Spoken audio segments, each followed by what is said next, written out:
The stars stretched endlessly across the as Fleet Admiral stood on the command bridge of his flagship. His 4 arms were clasped behind his back. His mandibles clicked softly with satisfaction. 200 warships followed his command, each one a perfect instrument of the hegemony's will. They had emerged from hyperspace 3 hours ago at the edge of an uncharted system. The yellow star ahead was ordinary. The planets circling it were ordinary, but the signals coming from the third planet were very interesting indeed. "Admiral," said Subcommander, approaching with a data tablet in her clawed hands, "we have finished analyzing the radio transmissions from the target world." Turned his triangular head toward her. His compound eyes reflected the blue glow of the bridge displays. "And what have you learned about our next subjects?" "They call themselves humans, Admiral. They appear to have achieved interstellar capability approximately 60 standard cycles ago.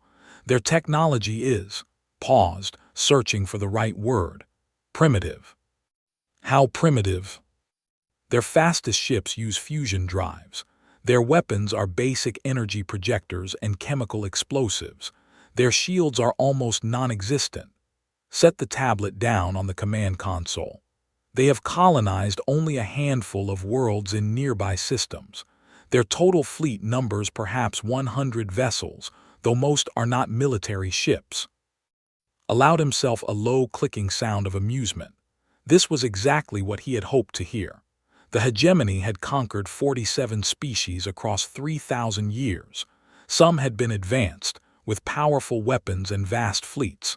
Others had been simple, barely reaching their own moons before the hegemony arrived. All of them now served the hegemony. These humans would be number 48.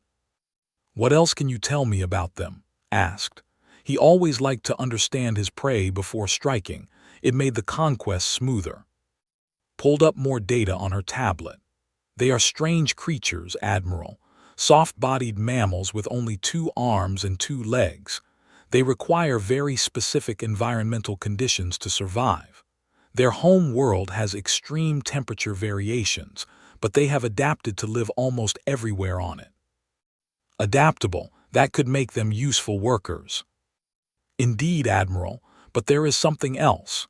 Hesitated. Her mandibles twitched in a way that had learned to recognize as uncertainty. "Speak freely, Subcommander." "Their communications about their warships are unusual. They give their vessels names, not designation numbers like civilized species. Names. They call them things like Defiance and Unyielding and Thermopylae." She struggled with the alien word. "They speak of these ships as if they were living things. They express affection for them." Clicked his mandibles in dismissal. "Primitive sentimentality. Pre-spacefaring species often attach emotional significance to objects. It means nothing." "Of course, Admiral. I only mention it because our translation software has difficulty with some of their concepts. They use words that have no equivalent in our language. Words connected to fighting, resistance, standing against impossible odds." "All species resist at first," said. "They learn quickly that resistance is pointless against the hegemony." He walked to the main and stared at the distant blue dot that was the human home world. So small, so fragile. The beings living on that world had no idea what was coming for them. They were probably going about their tiny lives, working and eating and sleeping, completely unaware that their future had already been decided. In 3 days, the hegemony fleet would reach their planet. In 4 days, their military would be destroyed. In 5 days, their leaders would sign the surrender documents, and then the humans would take their place among the 47 other species that served the hegemony. It was the natural order of things. "Admiral," called the sensor officer from across the bridge, "we are detecting a small vessel on an intercept course. It appears to be a human patrol ship." Felt a flicker of interest. "Just one ship?" "Yes, Admiral, it is very small, perhaps a scout vessel." "Let it come, let them see what they face." The bridge crew watched as the tiny human ship grew larger on their displays. It was an ugly thing, thought angular and graceless, covered in what looked like armor plating. Human ships apparently valued function over form. How crude. The patrol ship came within visual range. It slowed, hovering in space as if frozen by shock. Could imagine the human crew staring at their displays, watching 200 warships fill their sensors. He wondered what they were feeling.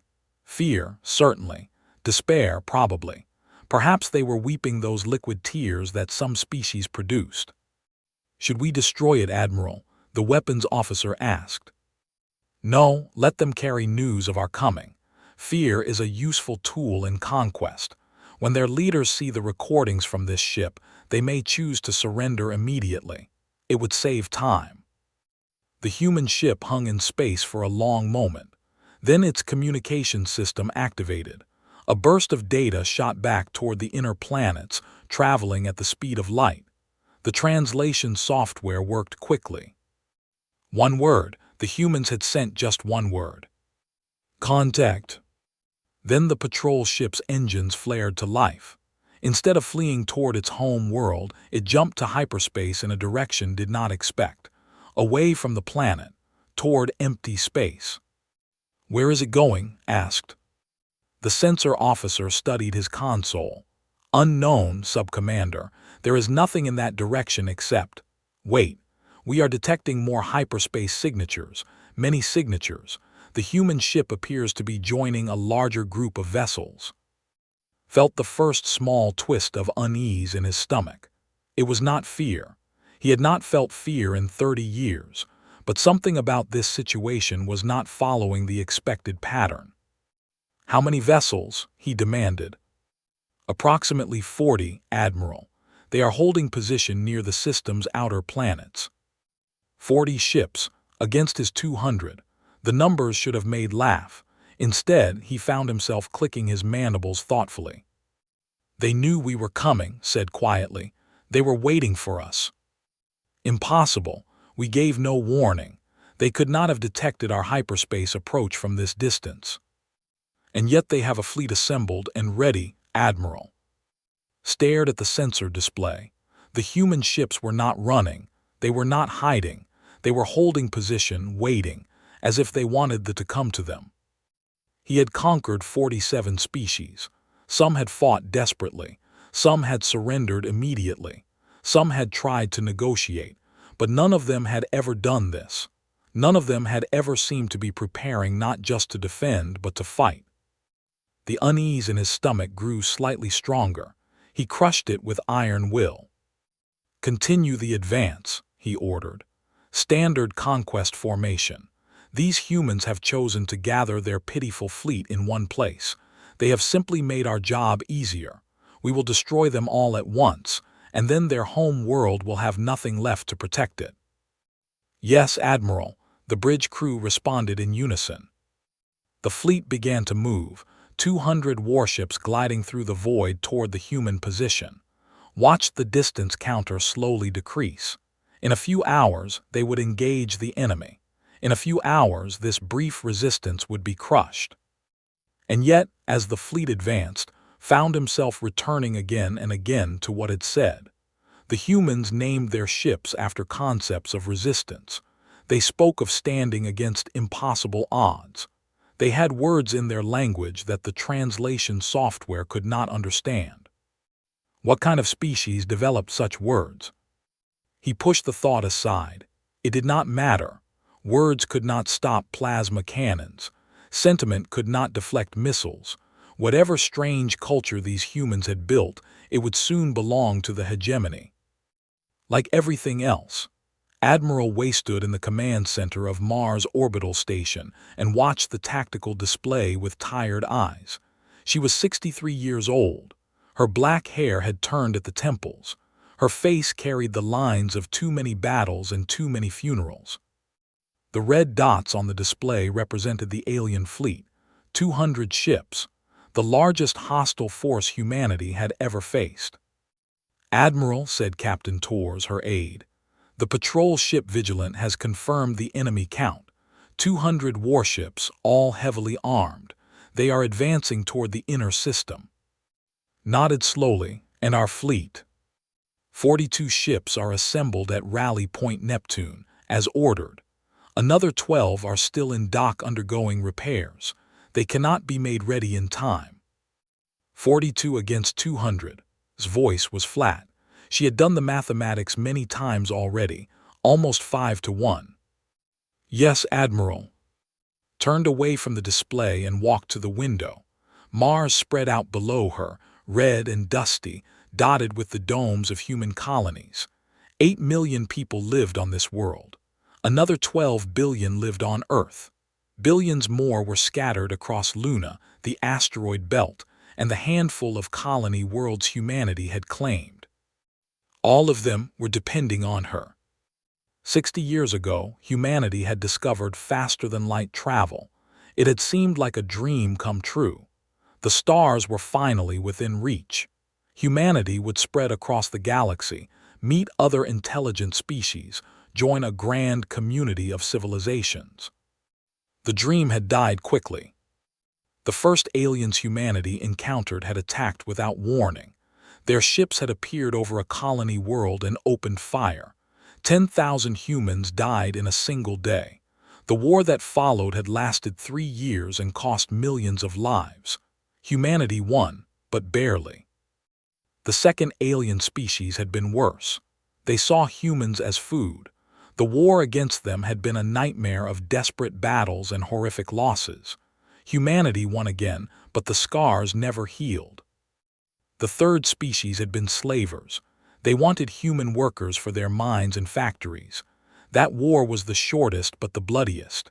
Humanity won, but they lost an entire colony world in the process. 3 contacts, 3 wars, 3 victories purchased with oceans of blood. Now came the fourth. Closed her eyes and remembered her grandmother's words, spoken long ago when was just a child. Our ancestors learned a terrible truth.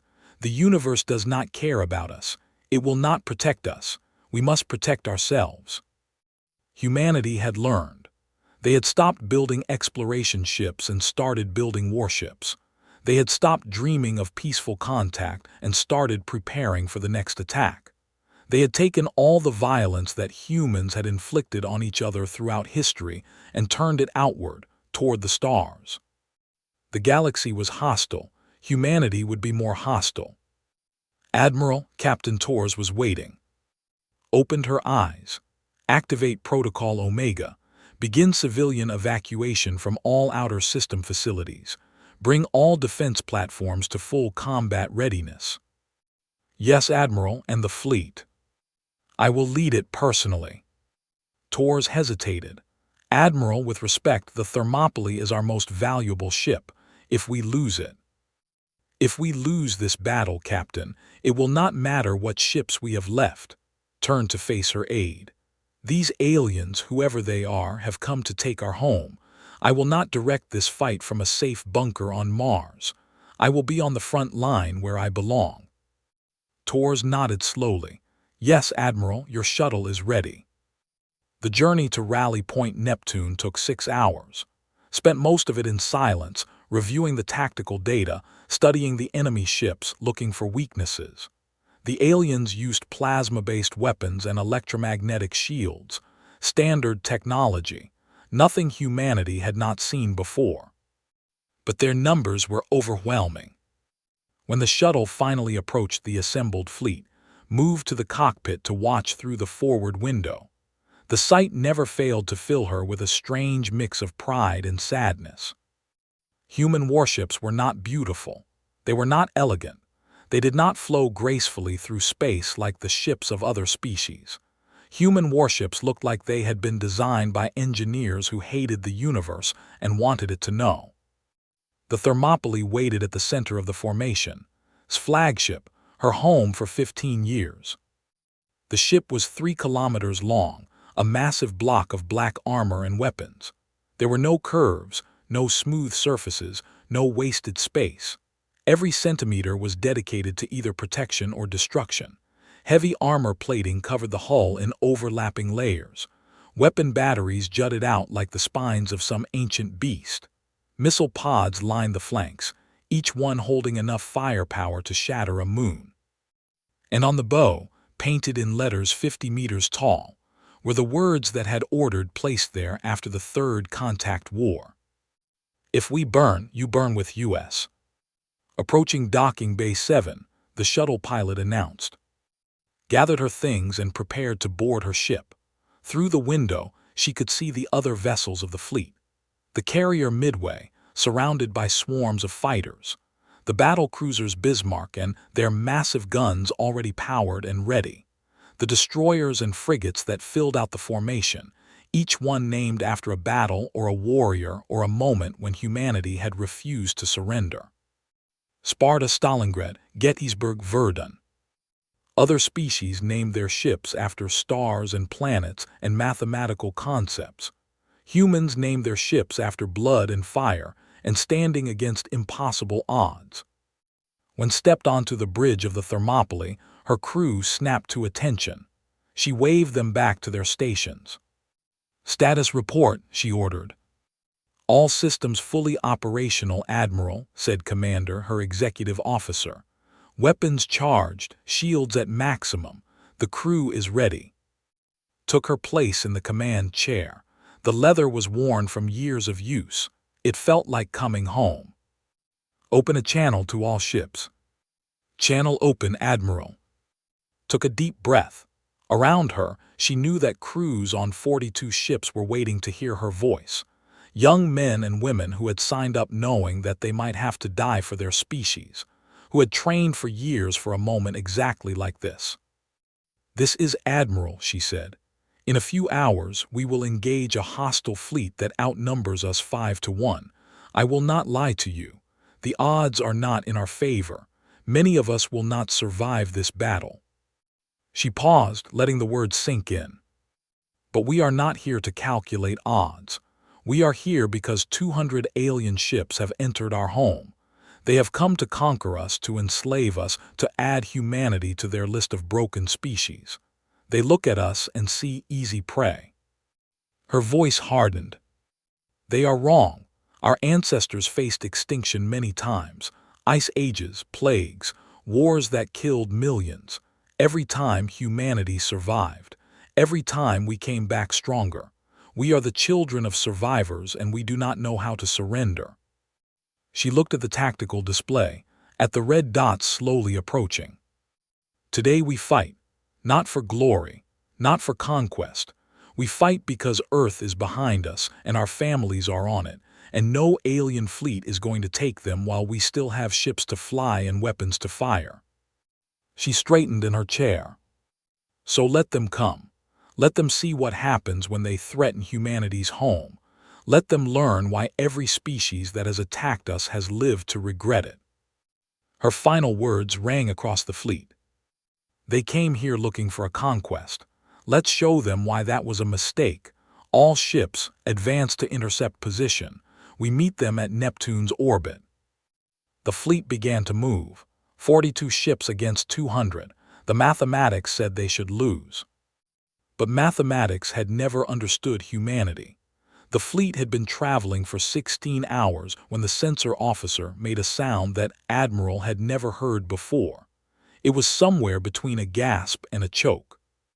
"Admiral," the officer said, his voice was strange. "The human fleet is moving." Clicked his mandibles impatiently. Of course they are moving. They are probably retreating to their home world to make a final stand. It is what inferior species always do. "No, Admiral, they are not retreating." The sensor officer turned to look at him with compound eyes that held something did not recognize. "They are advancing, toward us." For a moment did not understand. The words made no sense. No species advanced against a superior force. It was suicide. It was madness. "Show me," he commanded. The main shifted to display the tactical situation. The 200 ships of the fleet were spread across the system in standard conquest formation.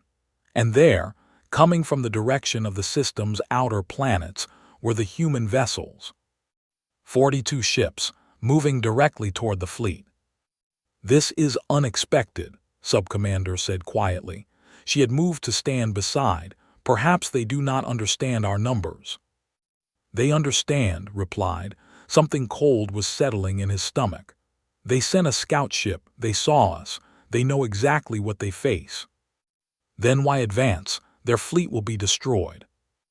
Had no answer.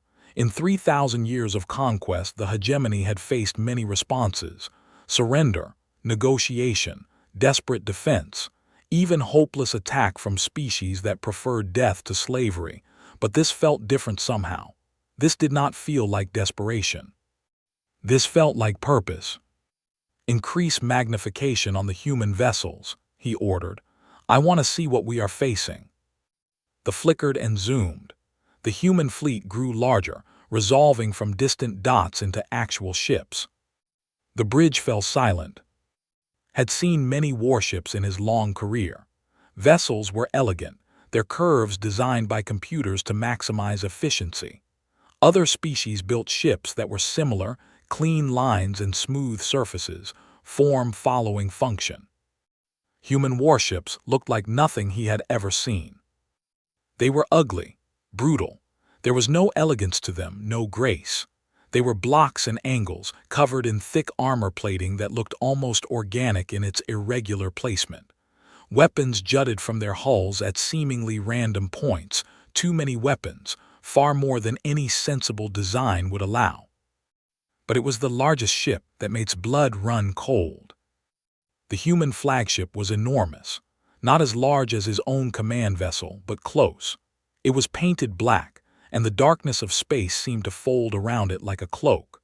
The armor on its hull was layered so thick that the sensor readings could not accurately measure it.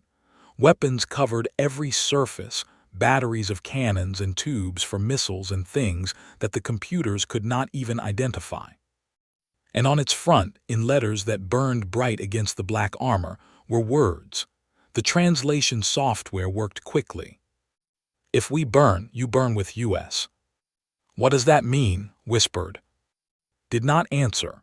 He was staring at the human ship, at its impossible design, at the message painted on its hull. This was not a vessel built for efficient warfare. This was not a ship designed to win with minimal losses. This was a ship built by a species that expected to take damage. That planned to take damage. That had looked at the mathematics of war and decided that they would make their enemies pay for every single wound. Admiral, the communications officer spoke up. We are receiving a transmission from the human flagship. Put it through. The change to show a human face. Female thought, though he was not certain. Her skin was dark brown, her hair and cut short, her eyes black and hard as stone. She wore a uniform of dark blue, decorated with symbols that meant nothing to him. When she spoke, her voice was calm, almost peaceful. This is Admiral Way of the United Nations Space Command, the translation rendered. You have entered human space with hostile intent. You have not responded to any of our attempts at diplomatic communication. Your formation is standard for species that practice conquest. She paused. Her eyes seemed to look directly at, though that was impossible through a recorded transmission. You will receive one warning. Turn your fleet around and leave our system. Return to wherever you came from and never come back. Do this, and there will be no conflict between our peoples. The human admiral leaned slightly forward. If you continue your advance, we will destroy you, not defeat you, not drive you away, destroy you. Every ship, every crew, we will leave nothing but debris and dust. And then we will find out where you came from, and we will make sure that no one ever thinks about threatening humanity again. Her voice never rose. Her expression never changed. She spoke of annihilation the way other beings might speak of weather. You have been warned. There will not be a second warning. The transmission ended. The bridge remained silent for a long moment. Could feel his crew watching him, waiting for him to say something, to dismiss the human's threat as empty bluster. He opened his mouth to do exactly that, and then he stopped. Because he had looked into the human admiral's eyes, and he had not seen fear. He had not seen false courage or desperate hope. He had seen something that made his ancient instincts scream. He had seen certainty. She believed what she was saying. Completely. Absolutely. She had 42 ships against his 200, and she genuinely believed that she would destroy his fleet. Admiral was watching him. Your orders. Forced his mandibles to click in the pattern of amusement. The human makes bold threats. Let us see if she can support them. He turned to face his crew. All ships, maintain formation and continue advance. Weapons officers, prepare for combat. We will show these humans what happens to species that refuse to submit to the hegemony. The crew responded with renewed energy, the strange tension broken by his confident words. The fleet moved forward. But as the distance between the fleets decreased, found himself unable to look away from the human flagship. The Thermopylae, their translation software, had rendered its name. He had looked up the reference in the human cultural database. It was the name of a battle from their ancient history. A small group of warriors had stood against an overwhelming army. They had fought knowing they would die. They had fought anyway. And they had made their enemies pay a terrible price for victory. The cold feeling in stomach grew stronger. The human ships were close enough now for detailed scans. The sensor officer was reading the results with increasingly confused expressions. Admiral, their ships have much more armor than any vessel we have ever encountered. Our weapons will penetrate eventually, but it will take multiple hits. Then we will hit them multiple times. We have the numbers. Yes, Admiral, but their weapons. The sensor officer trailed off. What about their weapons? They are not energy-based, Admiral. They appear to use kinetic projectiles accelerated to extremely high velocities, and their missiles have an unusual energy signature. Almost like, he paused, like nuclear weapons, Admiral, but different, more powerful. Nuclear weapons. Knew of them. Primitive species sometimes used them before developing more sophisticated technology. They were dirty, inefficient, barbaric, and absolutely devastating. They would use such weapons, asked, the radiation damage alone. They do not seem to care, the sensor officer said quietly. Admiral, their ships are not designed for clean warfare. They are designed to cause maximum damage regardless of cost. The fleets were minutes apart now, could see the human ships clearly on the. They had spread into a formation of their own, not the defensive sphere that most species used, but a wedge, an attack formation. At the point of the wedge was the Thermopylae. Its weapons were glowing with barely contained power. Its engines burned bright against the darkness. It was coming straight at them. Had commanded fleets for 40 years. He had fought dozens of species. He had never felt anything like the cold dread that was spreading through his chest. All ships, he ordered, his voice steady through sheer force of will, open fire. 200 warships unleashed their weapons at once. The space between the fleets filled with plasma bolts and missiles and beams of coherent energy. The human flagship took the first hits directly on its bow, armor vaporized, hull plating melted. Any normal ship would have been crippled. The Thermopylae kept coming. And then it fired back. The first ship to die was the cruiser Magnificent Victory. It had served the hegemony for 200 years. It had helped conquer 11 species. Its crew of 3,000 had never known defeat. It ceased to exist in less than 2 seconds. The projectile from the Thermopylae's main gun was not large. It was a rod of dense metal, perhaps 2 meters long, but it was traveling at 15% of the speed of light. When it struck the Magnificent Victory, it did not punch through the ship. It converted the ship into energy and expanding gas. Admiral watched the death of the cruiser on his mandibles hung open. He could not process what he had seen. Ships did not simply disappear. War did not work like this. All ships return fire, he shouted. Concentrate on the human flagship. The fleet responded with everything they had. Hundreds of plasma bolts slammed into the Thermopylae. Missiles detonated against its hull. Energy beams cut across its armor. The human ship staggered. Pieces of its outer hull tore away and spun into space. Fires erupted along its flanks. Atmosphere vented from a dozen breaches. It kept firing. More kinetic rounds streaked through space. Each one found a target. Each target died. The heavy cruiser eternal dominance. The destroyer swift conquest. The missile frigate glory of the hegemony. One after another, ships became clouds of debris. How is this possible? Sub-Commander was gripping her console so hard that her claws had cracked the metal. Their ship is taking critical damage. They should be dead. Did not answer. He was watching the tactical display, watching red dots disappear as human weapons found their marks. 20 ships lost in the first 3 minutes. 20 ships that would never return home. And then the human missiles arrived. They came in waves, hundreds of them launched from every ship in the human fleet. The point defense systems targeted them, destroying many before they could reach their targets. But there were too many, far too many. The missiles that got through did not simply explode. They detonated with the fury of small suns. Nuclear fire washed across the formation. Ships that were not destroyed outright found their shields overloaded and their sensors blinded. The fleet formation began to break apart. "Admiral," the sensor officer was screaming. "The human ships are advancing through their own missile barrage. They are entering close combat range." Saw it on his screen. The human fleet was not hanging back and firing from a distance. They were charging directly into the formation, weapons blazing, taking hits and ignoring them.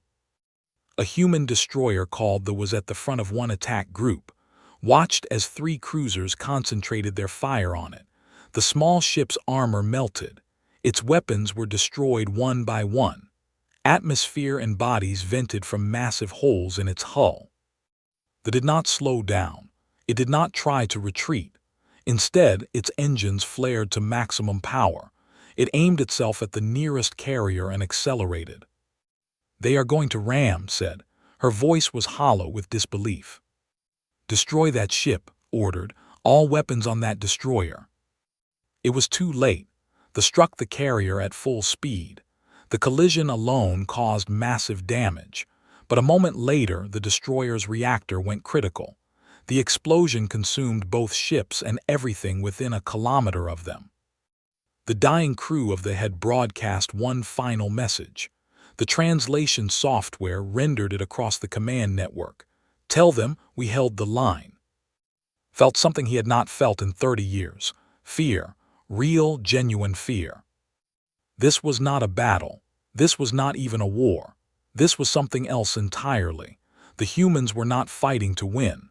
They were fighting to make the pay the highest possible price. Every human ship that died took ships with it. Every human crew that perished did so while dealing death to their enemies. They fought like beings who had already accepted that they would die. And that acceptance made them more dangerous than anything had ever faced. A human cruiser called the Stalingrad was burning in space, its engines destroyed, half its weapons gone. A battleship moved in to finish it off. The Stalingrad's remaining crew sealed themselves in the forward section and detonated their own ammunition magazines. The explosion destroyed both ships. The human carrier Midway was surrounded by 5 vessels. Its fighter bays were on fire. Its main weapons were offline, but it was still launching fighters. Small craft piloted by humans who flew directly at ships and crashed into their bridges. "They are insane," whispered. "They are completely insane." No thought. They are not insane. They are doing exactly what they said they would do. They are making us burn with them. He looked at the tactical display. The numbers made him want to close his eyes. The fleet had started with 200 ships. Barely an hour had passed. They had lost 63. 63 ships destroyed by a fleet 1/5 their size. The humans had lost 11 ships. 11. And every single one of those ships had died dealing damage that far exceeded its own value. "Admiral," the communications officer said, "several ship captains are requesting permission to withdraw. They say the battle is unwinnable." Unwinnable. The word echoed in his mind. The hegemony had never lost a conquest battle, never in 3,000 years. The mathematics had always been on their side. Superior numbers meant superior outcomes. But the humans did not follow the mathematics. They had turned the math on its head. They were making the hegemony pay 3, 4, 5 ships for every human vessel destroyed. At this rate, they would run out of ships long before the humans did. "Admiral," the sensor officer's voice cracked, "the Thermopylae is coming directly at us." Looked at the human flagship was still fighting, despite damage that would have killed any other ship 10 times over. Its front section was a ruin of melted armor and destroyed weapons. Fires burned across its hull.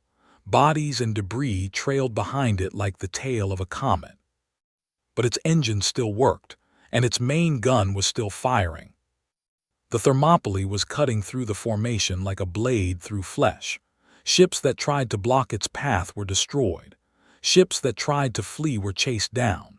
Admiral Wei was driving her broken ship directly at the heart of the enemy fleet. Directly at. "All ships concentrate fire on the human flagship," he ordered. "Destroy it now." The surviving vessels turned their weapons on the Thermopylae. The amount of firepower directed at a single ship was enough to destroy a small moon. Plasma and missiles and energy beams slammed into the human vessel from every direction. The Thermopylae staggered. It slowed. A massive explosion tore through its middle section, breaking the ship almost in half. And still it came. Watched in horror as the crippled ship continued its advance. Its main gun was destroyed now. Its missiles were spent, but it was still moving, still closing the distance, still coming for him. A transmission crackled across the command frequency. Admiral's face appeared on screen. She was bleeding from a wound on her head. Behind her could see the ruins of her bridge, fires burning, crew members lying still at their stations. "You should have listened," she said. Her voice was calm, almost gentle. "You should have turned around when you had the chance." "Your ship is dying," replied. "Your fleet is broken, you have lost." Smiled. It was the most terrifying thing had ever seen. "We haven't lost anything," she said. "You came here with 200 ships. You will leave with less than 50, and every species in the galaxy will hear what happened here. They will learn that humanity is not prey." She leaned forward. Blood dripped from her chin onto the console. "They will learn that we bite back." The transmission ended. The Thermopylae's engines flared one final time. It was not heading for ship anymore. It was heading for the center of the formation, where the largest concentration of ships was gathered. Understood what was about to happen. "All ships scatter. Maximum acceleration, get away from." The Thermopylae's reactor went critical. The explosion was visible across the entire system. When it faded, 12 more ships had ceased to exist. But somehow, impossibly, the human flagship was still there. Broken in half, burning, venting atmosphere, but still present, still defiant. And from the wreckage, escape pods were launching. The human crew had survived, some of them at least. Looked at his tactical display. 137 ships lost, more than 2/3 of his fleet destroyed in less than 2 hours. The humans had lost all 42 of their vessels. But they had not lost the battle. The fleet was shattered. The surviving ships were scattered, damaged, their crews traumatized by what they had witnessed. They could not continue the attack. They could barely maintain formation. Admiral said, her voice was barely a whisper, "What do we do?" Looked at the distant blue dot that was the human home world. It was still there, still untouched, still protected. For the first time in 3,000 years, a fleet had failed to conquer its target. "Sound the retreat," said. The words tasted like ash in his mouth. "All surviving ships prepare for hyperspace jump. We are leaving." No one argued. No one suggested staying to finish the fight. Every being on every surviving ship had seen enough. They had learned a lesson that the hegemony had never needed to learn before. Some species were not meant to be conquered. The surviving ships of the Third Subjugation Fleet limped through hyperspace in silence. No one spoke on the bridges. No one celebrated their escape. There was nothing to celebrate. Admiral sat alone in his quarters, staring at the wall. His compound eyes were unfocused. His mandibles hung still. He had not eaten in 2 days. He had not slept in 3. Every time he closed his eyes, he saw the Thermopylae. He saw it burning, breaking apart, dying. And he saw it still coming, still fighting, still refusing to accept defeat. A chime at his door. He did not respond. The door opened anyway. Sub-Commander entered. She looked almost as bad as he felt. Her usually pristine uniform was wrinkled. Her movements were slow and uncertain. "Admiral," she said, "we have received a transmission from High Command. They are demanding a full report on what happened." "What happened?" repeated. The words felt strange. "What happened is that we attacked a primitive species with inferior technology and fewer ships. What happened is that they killed more than 2/3 of our fleet. What happened is that we fled." He looked at, his voice was hollow. "The hegemony has never retreated from a conquest. Not in 3,000 years. I will be the first admiral in our history to fail completely." "It was not your fault, Admiral. The humans were. They were not what we expected." "No, they were not." Rose from his chair and walked to the small window that looked out on the swirling colors of hyperspace. Somewhere behind them, in normal space, the human system was growing distant. The blue world with its billions of inhabitants was safe. "I have been thinking," he said slowly, "about why we lost, about what made the humans different from every other species we have conquered." Waited in silence. "It is not their weapons. Their technology is crude. Given time, we could have developed countermeasures." His mandibles clicked softly. "It is not their tactics. They were effective but not revolutionary. Any competent commander could have predicted their basic strategy." He turned to face. "It is their willingness to die. That is what makes them dangerous. Every species values survival. It is the most basic instinct. When defeat becomes certain, rational beings surrender. They accept conquest as the price of continued existence." His voice dropped lower. "The humans do not do this. They have decided as a species that some things are worth dying for. Their home, their families, their freedom. When we attacked them, we were not fighting an enemy that wanted to survive. We were fighting an enemy that wanted to hurt us, even if it cost them everything." Absorbed this in silence. Finally, she spoke. "I researched their history while we traveled. The humans have been fighting each other for their entire existence as a species. Wars that lasted generations. Weapons designed purely to cause suffering. They have more words for combat than any species in our records. They turned their violence outward," said. "All those of killing each other, and now they direct that fury at anyone who threatens them."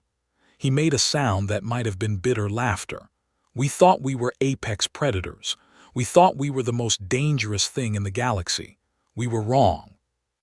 The fleet dropped out of hyperspace a week later, arriving in home space. The sight of their damaged ships caused panic in the orbital stations. Never before had a fleet returned so broken. Was summoned before the High Council within hours of landing. The council chamber was vast, designed to intimidate visitors with its height and shadows. The 7 members of the High Council sat on elevated platforms, looking down at like judges preparing to deliver a sentence.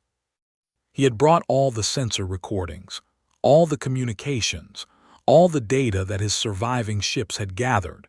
He presented it without emotion, letting the evidence speak for itself.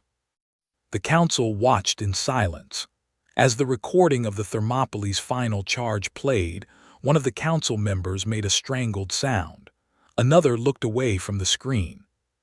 When the presentation ended, the chamber was quiet for a long time. Finally, High Counselor spoke. She was the oldest member of the council, her carapace with age, her compound eyes clouded but still sharp. "You are saying," she said slowly, "that 42 ships destroyed 163 of ours, that they killed over 400,000 warriors, that they were willing to sacrifice every single vessel rather than allow us to reach their home world." "Yes, High Counselor. And you believe that if we send another fleet, they will do the same thing again?" Considered the question carefully. He thought about Admiral's face he thought about the message painted on the Thermopylae's hull. He thought about the crew of choosing to ram an enemy carrier rather than retreat. "I believe," he said, "that if we send another fleet, the humans will not wait for us to come to them. I believe they will build more ships. I believe they will find out where we live, and I believe they will come for us." A murmur ran through the council. "They said as much," continued. "Admiral's final transmission warned that if we returned, the humans would not stop at defending their territory. They would pursue, they would hunt, they would find our worlds and make us pay for threatening them." "A bluff," one of the younger council members said. "Their fleet was destroyed. They have nothing left to threaten us with." "They lost 42 ships," replied. "According to our intelligence, they had over 100 ships before the battle, most of which were not military vessels. They will build more. They will arm them, and they will remember what we tried to do." He looked at the younger council member with something close to pity. "The humans have a concept that our language cannot translate properly. They call it a grudge. It means they do not forget. They do not forgive. They hold their anger inside them and let it grow until they can release it. A species that holds grudges for generations. A species that learned warfare by fighting itself for thousands of years. A species that would rather die than surrender." His voice hardened. "Do you really want to make enemies of such a species?" The council debated for 3 days. Messages were sent to other fleets, warning them about the humans.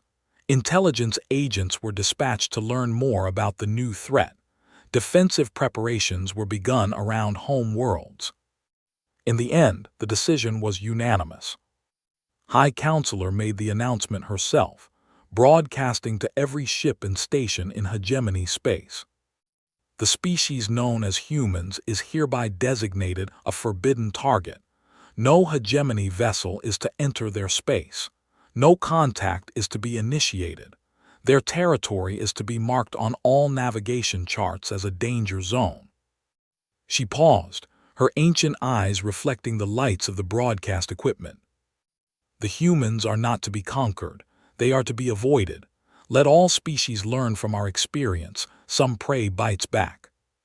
Far away, in the Sol system, humanity was counting its dead and building new ships. Admiral Wei had survived. She had been pulled from the wreckage of the Thermopylae by rescue teams, badly injured but alive. She spent 2 months in a hospital on Earth, watching through the window as construction crews worked around the clock in orbital shipyards. The new ships were bigger, stronger, more heavily armed. Humanity had learned from the battle too.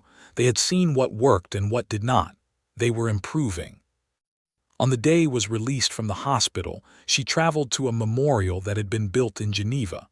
A wall of black stone stretched for half a kilometer, covered in names. Every human who had died in the battle was listed there. Over 30,000 names. Stood before the wall for a long time. She did not cry. She had no tears left. "We won," she said quietly to the dead. "We held the line. They will not come back." She touched the wall gently, feeling the carved letters under her fingers. "But if they do, we will be ready. We will always be ready, because that is what humans do. We survive, we remember, and we protect our own." She turned and walked away. Above her in the darkening sky she could see the lights of the orbital shipyards. New ships were being born up there. New weapons, new defenses. The galaxy had learned that humanity was dangerous, but humanity had learned something too. They had learned that they were not alone in the universe, and that the universe was hostile. They would never forget that lesson. And somewhere in the dark between stars, a species that had conquered 47 worlds had learned to fear the 48th. The one that fought like it had nothing left to lose. The one that treated survival as a sacred duty. The one that had looked at impossible odds and said, "Not today." The hegemony would go on to conquer more species. Their empire would continue to grow, but they never again approached human space. They never again spoke of the humans as potential subjects. When young officers asked about the forbidden zone on their navigation charts, their commanders would tell them the story.